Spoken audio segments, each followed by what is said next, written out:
Ungjilli Lukës, kapitulli 7, paragrafi 36.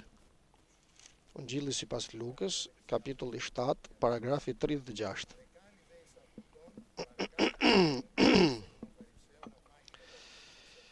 Mëkatarja që vajosi këmbët e Jezusit. Një nga farisejt e ftoi atë të haj bashkë me te dhe ai hyri në shtëpinë e fariseut dhe ul në tryezë. Dhe ja një grua nga ai qytet që ishte një mëkatare, kur mori vesh se ai ishte në tryezën e shtëpisë së një fariseu, solli një enë alabastrit plot me vaj erkëndshëm. Dhe duke qëndruar prapa te këmbët e tij, duke qarë, filloi t'ja laj me lot këmbët dhe t'ja fshi me flokët e kokës së saj. Dhe ja puthte e ja vajoste me vaj erkëndshëm. Kur e pa këtë gjë, fariseu që e kishte ftuar, tha me vete, nëse ky do të ishte një profet, do ta dinte çfarë lloj njeriu është gruaja që po e prek, sepse ajo është një mëkatare. Dhe jo se si duke u përgjigjur i tha Simon, kam diçka për të thënë. Dhe ai tha fol mësues. Dhe Jezus i tha, një huadhënës kishte 2 huamarrës, njëri i kishte borxh 500 denar dhe tjetri 50. Me që ata nuk kishin t'ja paguan, ai ja fali borxhin të dyvet, sepse sipas teje cili nga ata do të doj më shumë, do ta doj. Dhe Simoni duke u përgjigjur tha, ma do mendja ai të cilit ju fali më shumë. Dhe Jezus i tha, gjykove drejt. Pastaj ai u suall nga gruaja dhe i tha Simonit, a e sheh këtë grua? Unë hyra në shtëpinë tënde dhe ti nuk më dhe ujë për të larë këmbët, por ajo përkundrazi i lau këmbët me lot dhe mi fshiu me flokë të kres.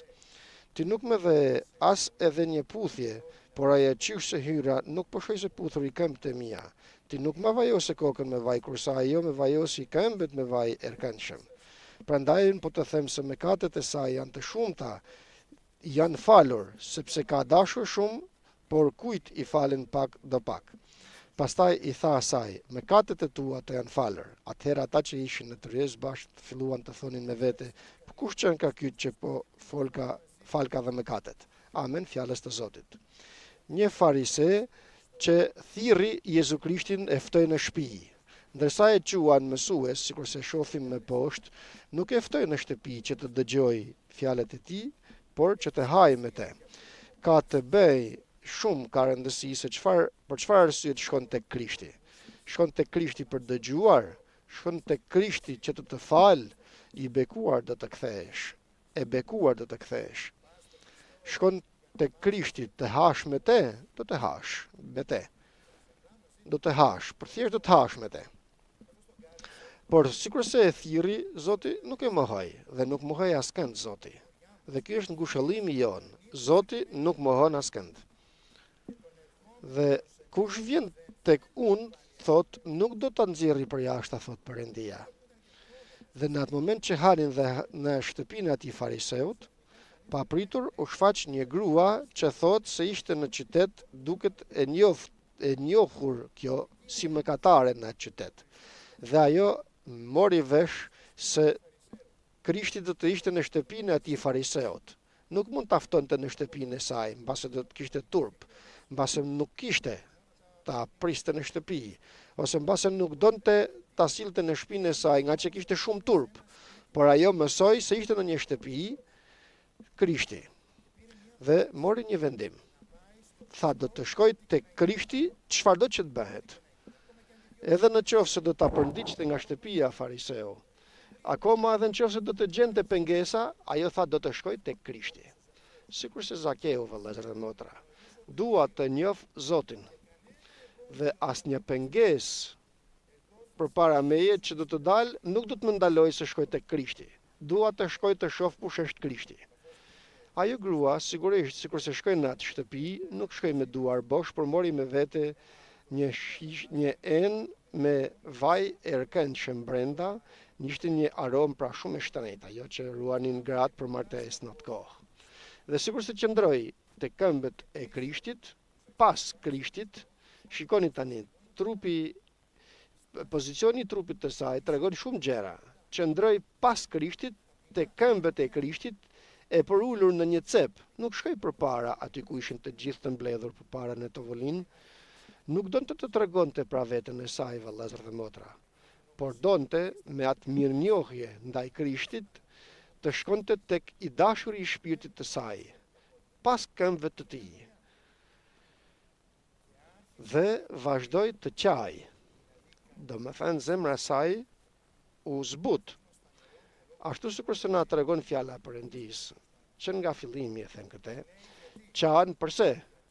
Qan sepse pati shumë dashuri nga që ju falen shumë mëkate. Aleluja! Sepse shkoj përpara Krishtit e dëgjoj të mësoj, të flas se Perëndia fal mëkatet. Pendohuni, kthehuni, besoni në Ungjillin. Dhe kjo është predikimi i ditëve të fundit përsëri, vëllezër dhe motra. Pendohuni dhe kthehuni, sepse është afër mbretëria e qiejvet. Kjo grua e pranoi këtë, u pendua në zemrën e saj, dhe Krishti e fali mëkatet e saja. Ma kështu thjesht, kaq thjesht, vëllezër dhe motra. Me një lutje të saj, me një fjalë të saj. Dhe jo vetëm kjo, por sikur si iku mëkati nga brenda saj, u fut qetësia e shpirtit në te, u ripërtëri fryma saj, u ndërtua përsëri një zemër e re brenda saj, ma ishte mëkatare, më mëkatarja në vend ishte. Nuk shef Perëndia nëse je mëkatari më i madh, por Perëndia shef zemrën tënde dhe zemrën time sot. Nuk shef se kush je i madh apo i vogël, a je grua apo burra, apo je peshkop apo dhjak, nuk shef gjërat e tilla Perëndia, por të shkojnë si një trup dhe si persona gjithë secili përpara Krishtit dhe të pendohemi. Dhe vazhdoi të qaj pra pas këmbëve të Krishtit dhe me lotët e saj të bien mbi këmbët e tij. Dhe me flokët e saj fshinte lotët mbi këmbët e Jezusit dhe pastaj i puthte këmbët e tij. Dhe pastaj i lyu me atë vaj erkëndshëm këmbët e tij. Po, sa bukur do të ishte kur ta shohim atë gruan në mbretërinë e Perëndis, të qaj dhe me lotët e saj të laj këmbët e Krishtit, dhe me flokët e saj t'i fshi. As nuk kërkoj një peshqir apo një pecet, por atje me Krishtin. Ti me Krishtin, unë me Krishtin. Dhe nëse ishte fariseu aty pranë saj, nuk i prishte punë. Ajo donte të ishte me Zotin, të ishte me të dashurin e saj në atë moment, të dashurin e shpirtit të saj. Vëllezër dhe motra, kur Perëndia i fal mëkatet tona, mbushet me dashuri zemra jonë. Nuk duam të ikim larg, por duam të jemi sa më pranë tij. Dhe kthehet fariseu dhe thot në mendjen e tij, tha brenda tij domethënë, tha Krishti, po të ishte një profet, sikur sa thojnë se është, do ta njifte këtë grua se kush është, se është kaq shumë mëkatare dhe lejon ta prek. Shikoni tani pra njeriu që ka të shfaqësim në veten e vet. Jo njeriu, por zemra e tij do të shfaqësohet. Sepse ne shohim fariseun dhe atë grua, por kështu mund të jetë edhe zemra jon, si asaj gruajët dhe si e fariseut, një nga të dyja do të ishte. Me atë shfaqësim e shef atë grua se është mëkatare, pra unë jam i drejt, unë jam i sakt, bëj gjithë vullnetin e Perëndis, farise jam që mësoj ligjin të këtë tjerët, u tregoj fjalën e Perëndis njerëzve, u tregoj njerëzve se sa i mirë dhe i bekuar jam. Dhe kurse ajo tjetra është mëkatare.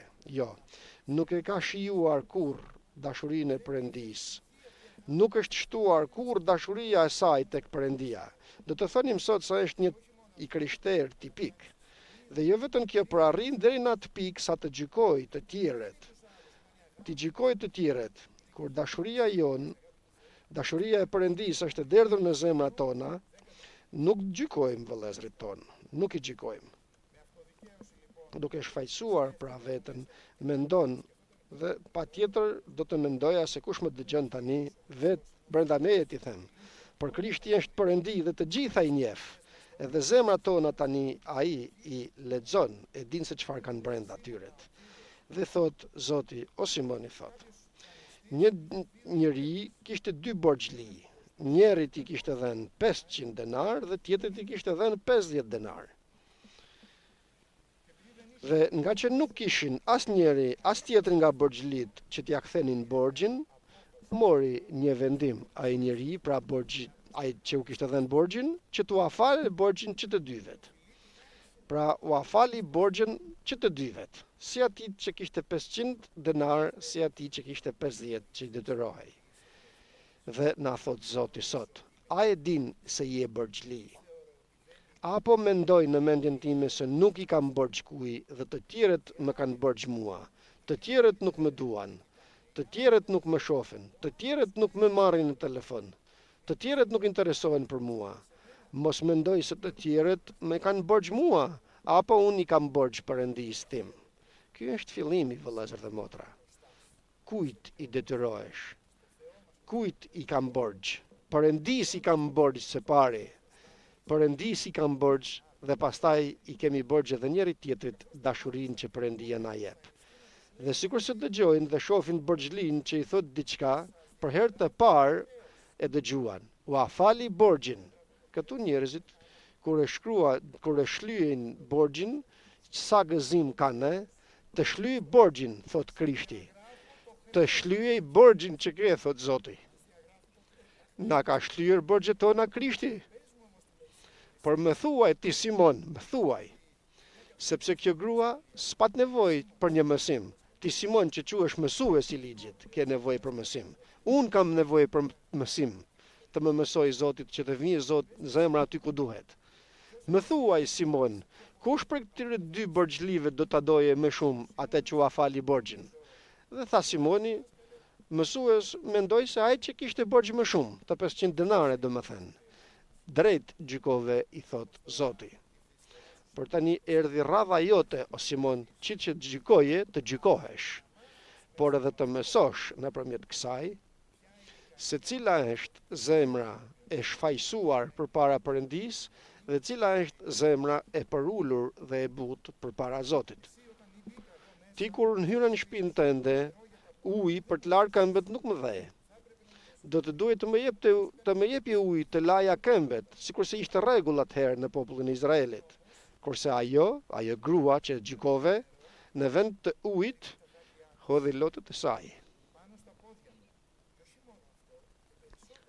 Dhe vetëm kjo, por më tepër bëri, me flokët e kres i fshiu. Dhe kur erdha të më puthesh, të më përqafoj dhe të më puthje, nuk më dha një puthje. Kurse ajo, që kur ka ardhur nuk ndaloj se puthur i këmbët e mia. Jo vetëm që më puthi, por puthe këmbët e mia. Kokën time nuk e lyeve me vaj, sikur se prita të bëje. Por ajo, jo vetëm me vaj, por me mirë, i liu këmbët e mia. Shikoni pra vëllezër dhe motra tani këtu, se çfarë do të na tregoj Zoti, besoj. Kur jemi tipik, mundohemi t'i bëjmë gjërat e Perëndis dhe nuk ja dalim, nuk mundemi. Sepse jam kantandisur një i krishter tipik, e kam humbur dashurinë ndaj Perëndis dhe jam bërë një i krishter tipik. Mundohem të bëj gjërat tipike, të jap ujë, të jap një të puthur, të jap një vaj, por nuk mundem, nuk ja dal dot. Por kur të vijë Perëndia nëpërmjet frymës të shenjtë dhe të ndryshoj zemrën time dhe ta mbush ashtu sikur se tham me dhëmshuri, me dashuri, pasi unë e marr përpara Perëndis zemrën time dhe pendohem, dhe jo vetëm ato që thoja do të shkoj të bëj dhe nuk mund t'i bëj, por edhe më tepër do të bëj. Sepse do t'i bëj Perëndia në mua, s'do t'i bëj njeriu.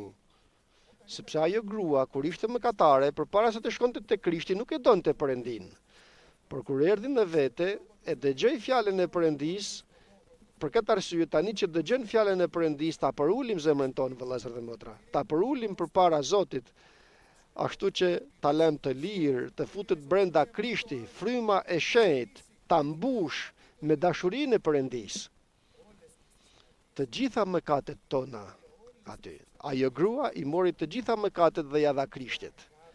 Dhe pati dashuri të madhe. I drejti, që shfaqsohej, fariseu, mësuesi, çfarë të doni thoni që ishte në popullin e Izraelit, derisa nuk çoi asnjë mëkat tek Perëndia, nuk pati dashuri. Edhe nëse kishte ndonjë dashuri, ajo humbi. Dhe vjen Krishti të na thot tani çelsin vëllezër dhe motra.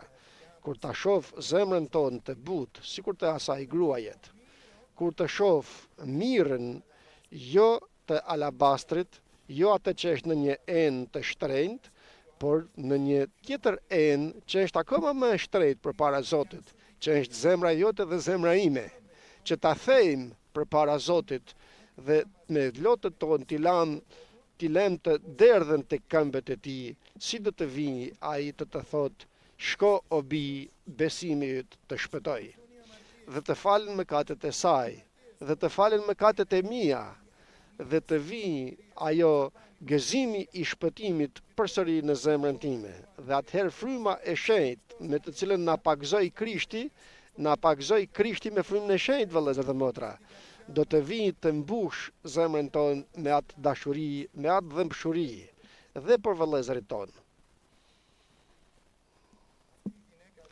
Kjo grua, vëllezër dhe motra, është një shembull për ne. Një shembull kthimi tek Perëndia. Dhe sikur Krishti na thot në fjalën e tij, dhe them përsëri dhe një herë tjetër, kujtohu, i thot engjëllit të kishës të Efesit, se nga ku ke rënë, dashurinë tënde të parën e le. E le dashurinë e parë. Dhe tani çfarë do të bëhet? O Zot, po humbas. Po humbas. Patjetër që po humbas. Por ka shpresë. Dhe kjo shpresë është shpresa që na jep Zoti. Pendohu.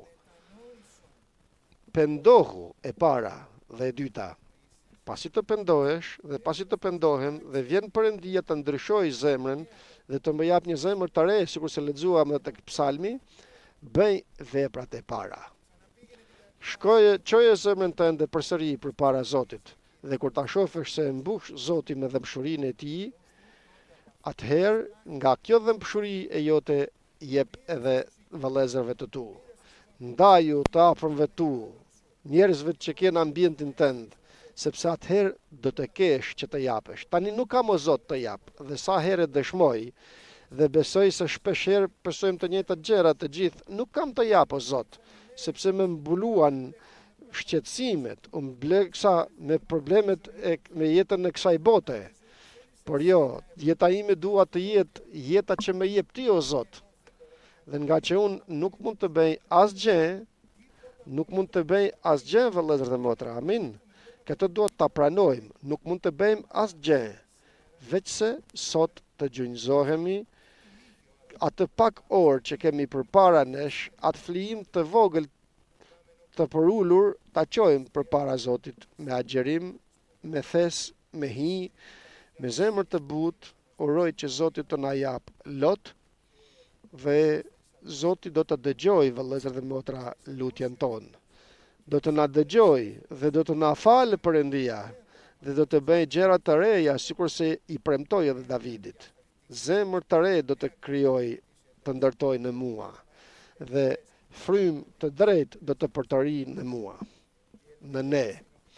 Vëllezër dhe motra, shpresa jonë është Krishti. Të mos e harrojmë, të mos e lëmë, le ta kërkojmë sot dhe Zoti do të na jap. Amen.